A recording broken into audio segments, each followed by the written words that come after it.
classmates. I'm about to take you to one of the most treacherous times in U.S. history. The Great Depression.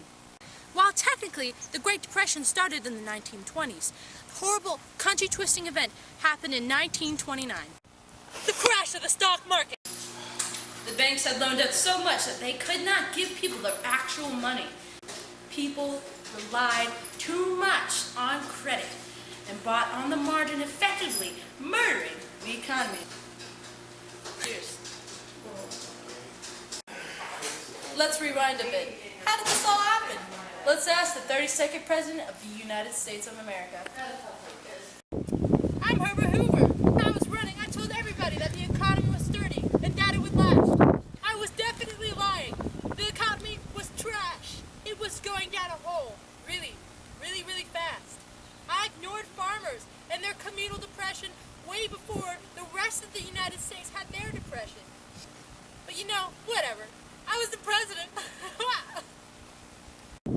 Now, it wasn't all just Hoover. It was also the Federal Reserve.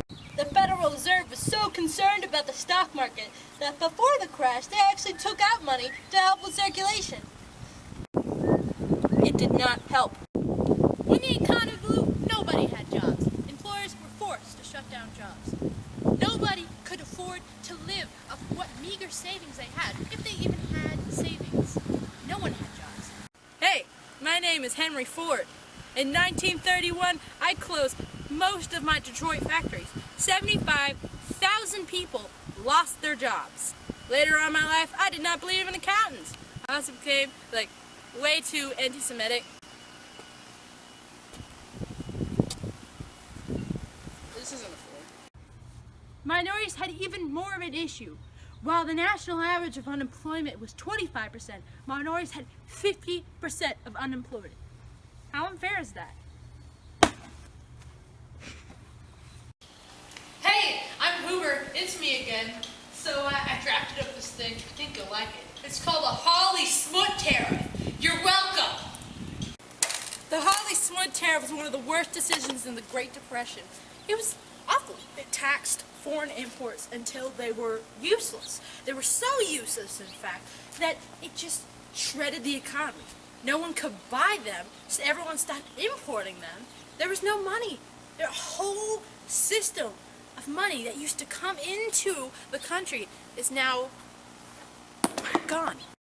The Hawley-Smoot Tariff infected the entire world. Now people in Europe are losing their jobs. This tariff is an awful decision. It's not just America that's going through a Great Depression. I'm on a roof. Now that they had no more jobs, they didn't have money to buy food. So now a bread line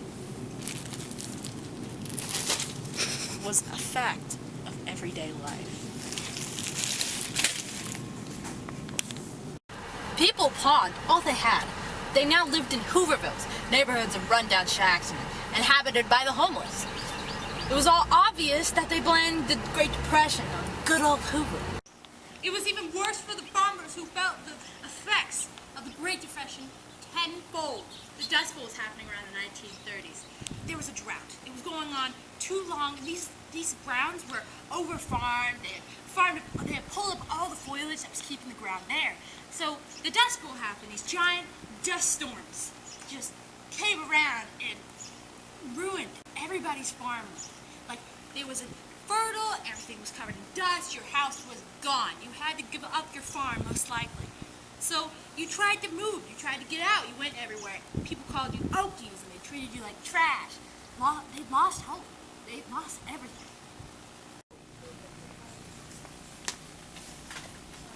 Hoover would not give up on his bad ideas. He vehemently refused to use his government resources to aid the people.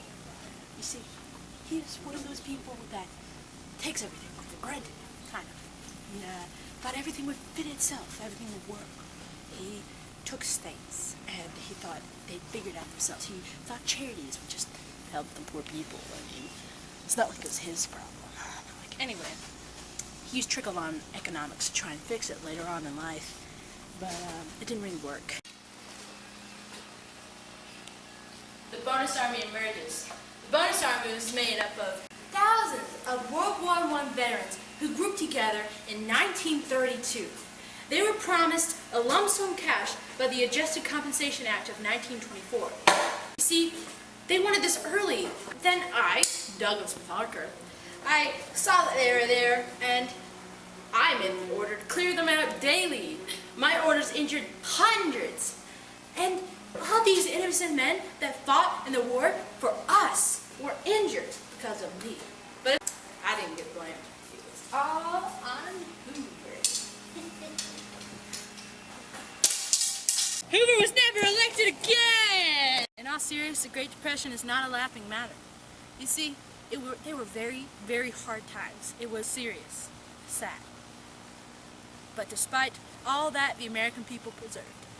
And I'm proud. I'm proud to have that in my legacy. See you back in class.